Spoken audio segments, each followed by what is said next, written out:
Hi, and welcome to another video by Jim the Car Guy. Today we have a fairly easy job. It's a 2006. It's a Chevy Cobalt. The problem we have is that when you drive this vehicle, you can hear a lot of rattling taking place in the front end. The strut on the left front was blown out. Plus on the intersection of it, there's a bumper inside there and an outside boot. The outside boot was gone, and the bumper is just bouncing around inside there. I'm going to bring you up to the right front and I'll show you what that looks like. Well, we're going to be changing the complete assembly, and this is what it looks like. This is the complete assembly. It's a lot less expensive changing the entire assembly, which would be the strut itself, this portion of it here, the spring, and the bearing plate at the same time. If you take all three of them and you add them together, the cost of it would be more than this whole unit itself. It does save you from having to get it pressed. It does save you from having to press the spring together or bringing it into a car store to have them press the spring. By changing the whole assembly, you get everything all complete already. You don't have to worry about it. I will point this out to you as well. Make sure you change the nuts that attach the bearing plate or strut up to the rest of the car underneath the hood. Make sure you use these. You may think the old ones are okay, but these are actually self-locking. So once you tighten them down, they're not going to back off. If you use the old one, there's a possibility that the self-locking mechanism could have been damaged and you could run into a problem. So, all right, enough talking about that. Let's get up front. I'm going to show you what tools you're going to need and what you're going to have to do to get these out of here. So we'll come on up front and talk about what we're going to do. Okay, now this is your complete strut assembly. This is the piece I was telling you about. When you go over a bump, you can actually hear this thing bouncing around here. But the other side was actually beat to death, so this one may not be leaking that bad, but the other side was. All right, so we're going to change the whole assembly, and the way we're going to do that, first we're going to come in here, we're going to spray everything with penetrating oil because we don't want to take a chance on anything getting destroyed and having to change additional parts. So we're going to spray this with penetrating oil. This is actually, it's an 18 millimeter. In the back over here, let's see if I can show you. In the back underneath here, we're going to get in here with an 18 millimeter wrench, and we're going to hold the back part of the stabilizer link while we shoot off that nut right there. Then we're going to come down and we're going to shoot off this nut here. That's an 18 millimeter, and this one down here is an 18 millimeter as well. We are going to be very careful that we don't damage this sensor here because this is your ABS sensor. You don't want to damage it by accident.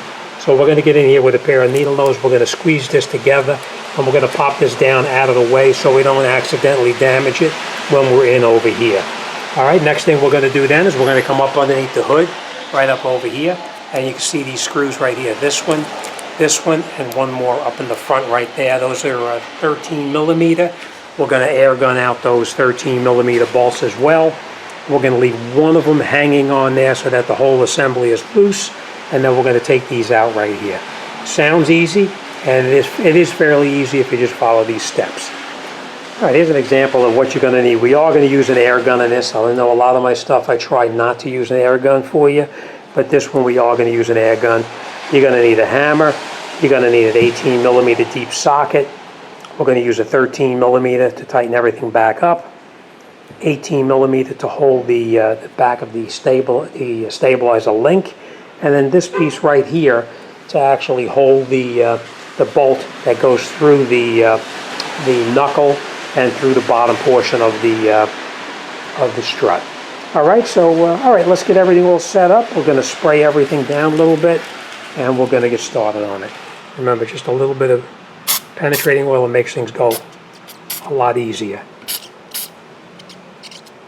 Okay, all right, let me get some tools set up, and we're going to get started. Now, back over here, you're going to notice this one here, it's kind of it's not really where you put a regular wrench on it. You have to use the open end portion of the wrench, and the reason you do that is not to hold it from rotating, because it pretty much is splined inside here. There's splines inside there that go into this knuckle itself.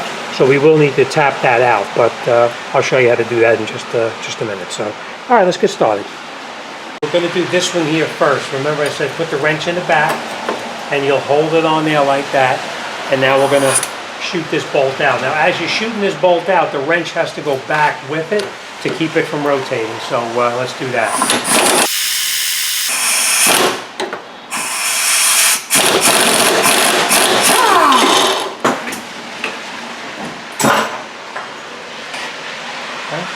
That's where we put our wrench on, right on here, just like that. And then we just hold that while we rotate it out. So, all right, so that we'll put off to the side right now. Okay, now we're going to shoot off these bolts down in here. Now remember what I said about being careful with this ABS. We don't want to damage it. If you think you're going to damage it, just squeeze these contacts together here. It locks it in place and you can move it out of the way just like that. All right, so let's shoot these off.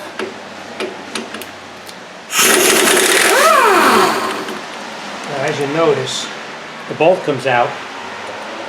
I should say the nut comes off, but the bolt itself does not move. That's because the bolt is actually splined inside there, but I'm going to show you what to do in a minute. We'll take the other one out. Okay. Now we're going to just take this, screw the nut back on just a little bit, both of them, and then you just tap this here very lightly.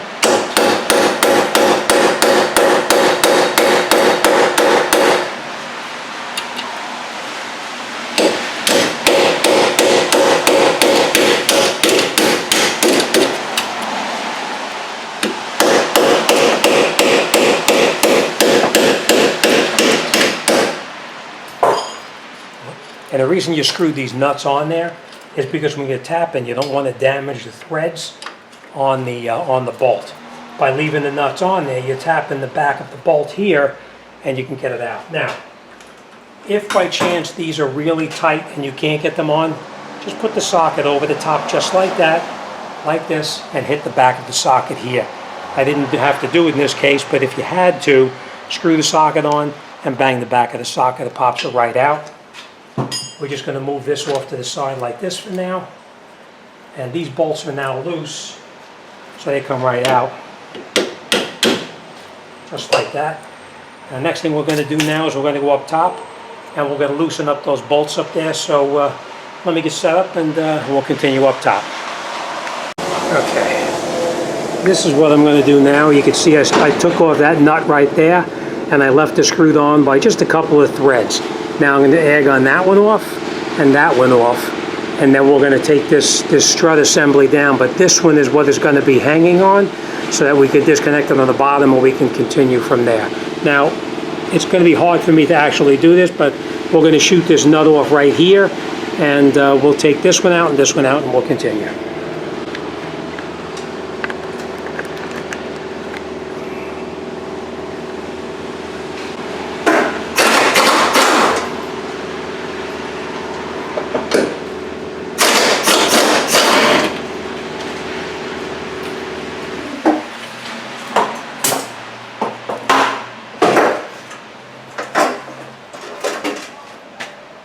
Okay, so now you saw how the strut moved down just that little bit.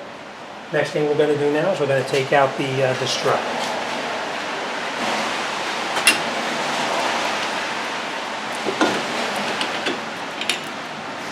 These are the splines I was telling you about right here. You see how it's splined on here? These are the splines that go into this aluminum knuckle here and actually keep it from moving. All right, so we'll get back to those in just a minute. This one is going to come out as well. Now you want to make sure that when you pull this out, you don't pull it out too far and dislodge the axle tripod. So you want to be careful with that and not come out too far. So we're just going to break it loose. Just like that. We're going to keep this in. Now if this doesn't stay in, you could tie it in with a bungee cord, but this one is going to stay, so we're not going to worry about that. All right, now we're just going to lift up on the top here, and then we're going to reach up from the top and take out that nut.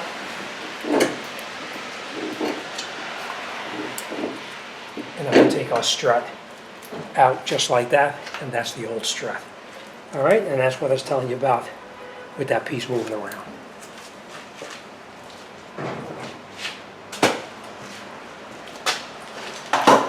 Now struts on this particular vehicle.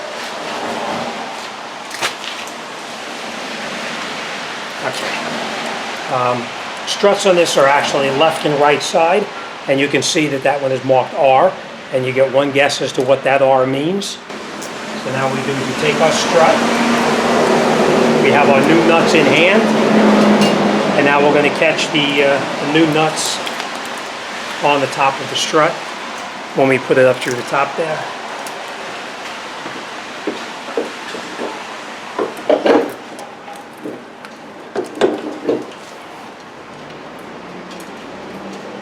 And we'll tighten these up a little later.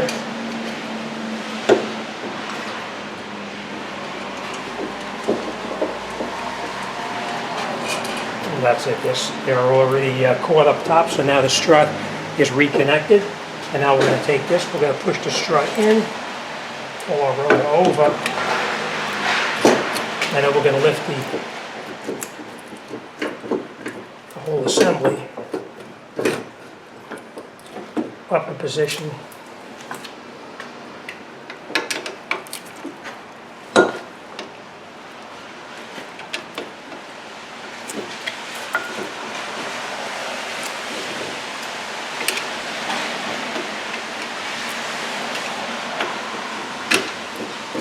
And now we're just going to leave it hang just like that.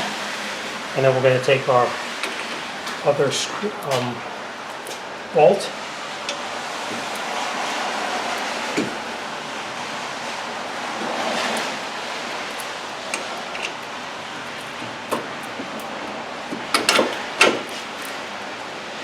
And then we can take this out. And we're going to put this through. Now, what I normally do, I try to turn these so that I can hold this with a wrench like this while I air gun it from the other side, because this way here the splines will go right into here and not chew up all the splines in there. So I just hold it on there just like that. So you want to set it up so that it's in a good spot for you.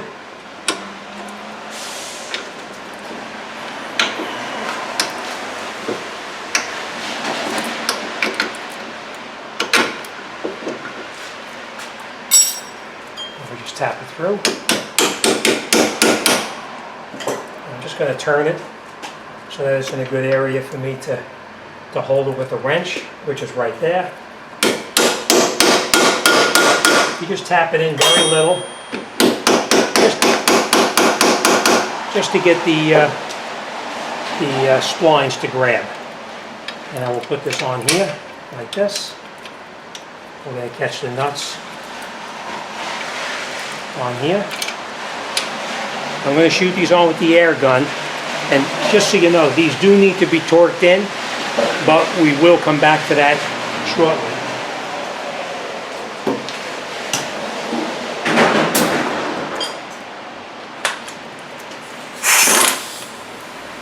Alright, so now we're going to shoot in the lower nut. We're going to hold it so it doesn't rotate down here.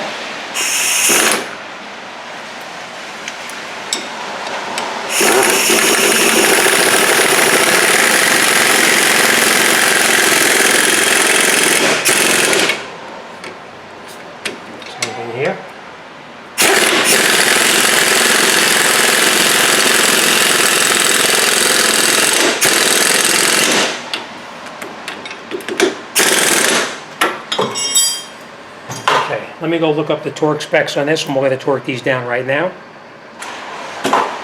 Now these are all tightened up. These are actually 89 foot-pounds, these two bolts right here. Just so you know, this bolt right here for the stabilizer link,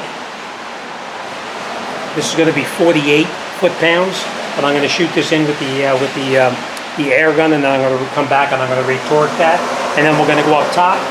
And we're going to tighten up the bolts up on the top on the bearing plate. They're actually at 15 foot-pounds. All right, so we're going to put this back through here like this, like that. We're going to screw this on by hand.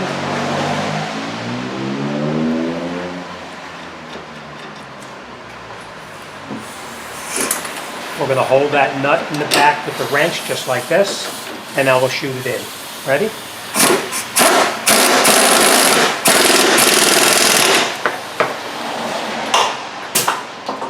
Okay, so remember, 48, 89, and up on top is 15. All right? Now we'll put this back on here. Snap it back in, so that's nice and tight. So these are all set. This one we're going to check it, and we'll go up top now. We'll tighten up those bolts up top. You can shoot this on with an air gun. I always like doing these by hand because it only calls for 15 foot-pounds, and you don't want to take a chance on breaking them. So I just snug them in.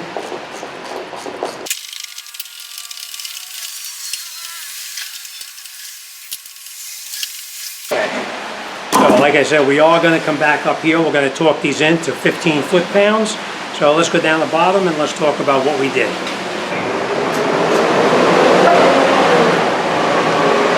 Okay, so we have our strut in up on the top. It's tight up on the top. Those 3 bolts, those 13 millimeters are tight. We tightened up these 2 18 millimeters here. We lined these up so we can get in here with the wrench to hold them. These are tightened up. These are actually 89 foot-pounds. We made sure our bracket is back on. We made sure our ABS sensor is connected. And we also made sure we tightened up our stabilizer link as well. The stabilizer link is 48 foot-pounds. We held the bolt, the 18 millimeter in the back we held, and then we tightened this up here. So that's it. And as you can see, it is the right side. All right, so that's it. We're pretty much all set. Okay, so that's it. You're all done. All right, take your time. If you don't have a torque wrench, don't freak out about it. You can tighten it in by hand. You don't have to torque everything down exactly as they say. It's a good idea you do it, but if you don't have it, don't worry about it. Just make sure everything is snug and tight, and you should be okay. As always, thanks for watching. See you on the next one.